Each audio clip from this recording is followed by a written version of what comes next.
teams. And I did a conference the other day, I did a workshop the other day, and I talked about, I don't want anybody in my team that's not passionate about what they do. And if you're going to be part of my team, I want you to get excited to come to work every day. Because there's excitement, there's something happening. You enjoy what you do, you love what you do, you get energy from what you do. And I want to see it. I want to be part of my team. I want to see that you're just as passionate about what you do as I am. So for me, that's important to start creating that high-performing team, which is our next big essential. Leadership. And I'm going to do a lot of conversation around leadership and the levels of leadership, different styles of leadership. But leadership, in essence, is in a team environment, is allowing others to participate. It's allowing others to be part of and feel that they belong and they're members of this group, whatever that team may be. And when I'm talking about high-performing teams here, some of you own companies, so that means, what's your leadership team? Some of you may be running a department for a company. That's your leadership team. That's your high-performing teams. Maybe you might have 2 or 3 or 4 people at Bobbit that work under you or work with you or integrate. That's your team. So that's what I'm talking about. It's not just the leadership team. It's a sales force in an organization. It's your technical team in an organization.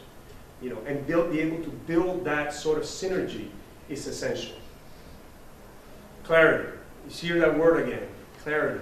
And clarity for me in a team is absolute, without a doubt, knowing what your role is in that team. Knowing what your expectations are, from your team members. It's knowing that each of the people within a team can hold each other accountable. Where it's no longer just the leader of the team holding everybody accountable, but you actually have your peers holding each other accountable because there's clarity. You have a good job match, you have goals, and you know exactly what your role is within the team. But one of the most important things for me in building these teams is cohesiveness. And cohesiveness is trust. Cohesiveness is people that come together and they like each other. They want to be together in a team. They want to do work together. But here's the deal. They respect each other and they're able to passionately debate ideological differences within a meeting. And it's okay.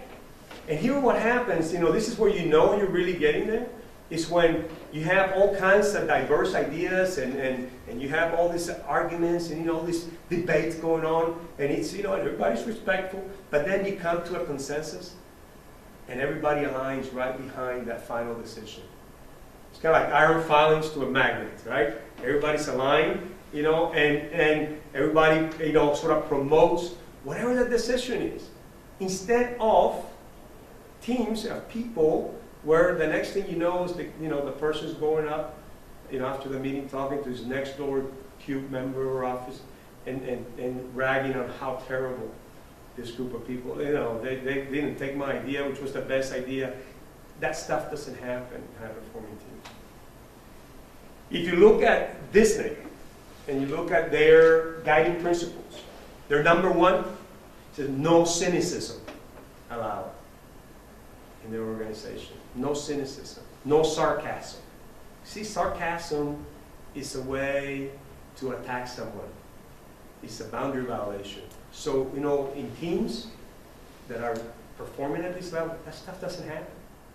It really doesn't.